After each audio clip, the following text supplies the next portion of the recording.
Denduluru TDP అభ్యర్థి మాజీ MLA Chintamaneni Prabhakar మరోసారి అజ్ఞాతంలోకి వెళ్లారు. ఇటీవల పెదవేగి పోలీస్ స్టేషన్లో చేసిన హల్చల్తో చింతమనేని ఆయన అనుచరులపై కేసులు నమోదు చేశారు పోలీసులు. పెదవేగి పోలీస్ కస్టడీలో ఉన్న నిందితుడిని తనతో పాటు తీసుకువెళ్లారు చింతమనేని ఆయన అనుచరులు. దీంతో చింతమనేనితో పాటు అతని అనుచరులు మొత్తం 18 మందిపై కేసులు నమోదు చేశారు. దీంతో పోలీసులకు పట్టుబడకుండా చింతమనేని అజ్ఞాతంలోకి వెళ్లారు. చింతమనేనిని అరెస్ట్ చేసేందుకు పోలీసులు విస్తృతంగా గాలిస్తున్నారు.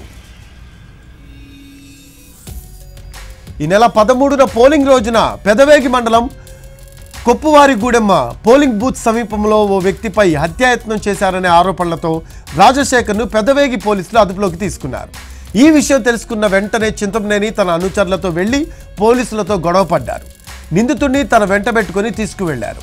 అడ్డుకున్న పోలీసులతో తీవ్ర వాగ్వాదానికి దిగారు. సిఐ వారించినా ఏమాత్రం వెనక్కి తగ్గకుండా దురుసుగా ప్రవర్తించారు చింతమనేని. ఈ కేసులో చింతమనేని కోసం 6 ప్రత్యేక బృందాలు గాలిస్తూ ఉన్నాయి. హైదరాబాద్, బెంగళూరుకు పోలీస్ టీమ్స్ వెళ్లాయి.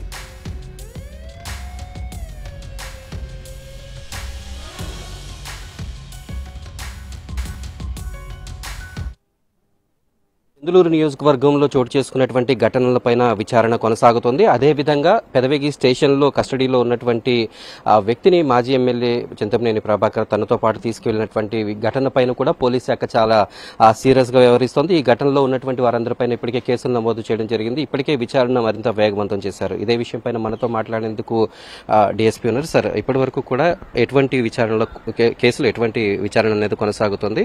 ఎంతమంది పైన మొత్తం కేసులు నమోదు? రీసెంట్గా జరిగినటువంటి పోలీస్ స్టేషన్ మీద చింతమనేని గారు వచ్చి ముద్దాయిని తీసుకున్న విషయంలో ముద్దాయిని ఆల్రెడీ మళ్ళీ అరెస్ట్ చేయడం జరిగింది.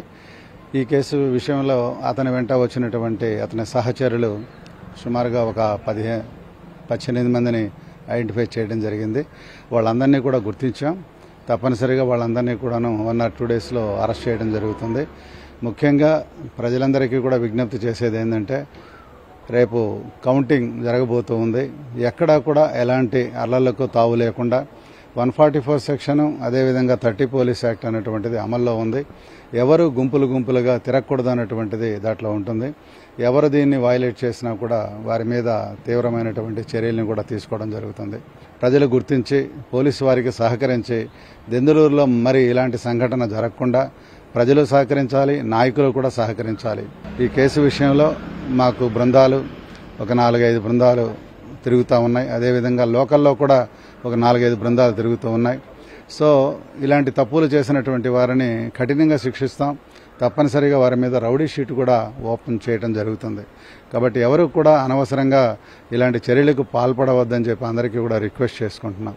నిందితులుగా ఉన్నటువంటి వారు కొంతమంది అబ్స్టాండ్లో ఉన్నట్టుగా తెలుస్తుంది. ఎన్ని బృందాలు వారి కోసం గాలిస్తున్నాయి ఆచూకీ అన్నది? మొత్తం 6 బృందాలు గాలిస్తున్నాయండి. తప్పనిసరిగా కొన్ని క్లూస్ కూడా వచ్చాయి. తప్పనిసరిగా వాళ్ళని అరెస్ట్ చేస్తాం. అయితే ఇప్పటికీ కౌంటింగ్ కొంత ఆసక్తికరంగా జరిగేటటువంటిది సెన్సిటివ్ ప్రాంతం కూడా దెందులూరు. ఈ కౌంటింగ్ రోజున మరిన్ని అంటే ఇప్పుడు తాజాగా జరిగినటువంటి ఘటనలను దృష్టిలో ఉంచుకుని ఎటువంటి జాగ్రత్తలు తీసుకోబోతున్నారు?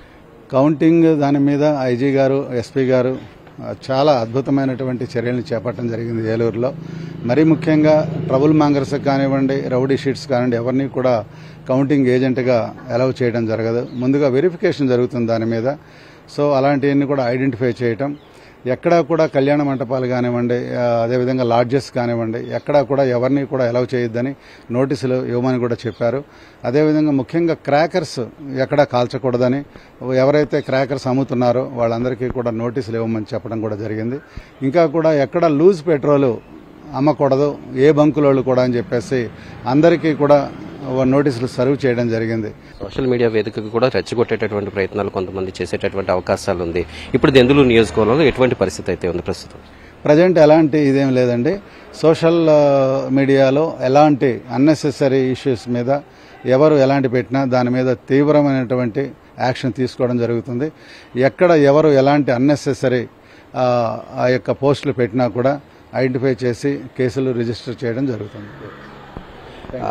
దెందులూరు నియోజకవర్గంలో ప్రశాంతమైనటువంటి వాతావరణంలో పోలింగ్ జరిగింది. అయితే కొన్ని ఘటనల్లో నిందితులుగా ఉన్నటువంటి వారిని కోసం ఇప్పటికే 6 బృందాలు గాలింపు చర్యలు చేపట్టాయని, అలాగే కౌంటింగ్ రోజున కూడా ప్రతి ఒక్కరూ సంయమనం పాటిస్తూ పోలీసులకి సహకరించాలనేటటువంటి విషయాన్ని డీఎస్పీ లక్ష్మయ్య గారు స్పష్టం చేస్తున్నారు. వీడియో జర్నలిస్ట్ కరిష్మాస్తో మల్లికార్జున్, దెందులూరు నియోజకవర్గం.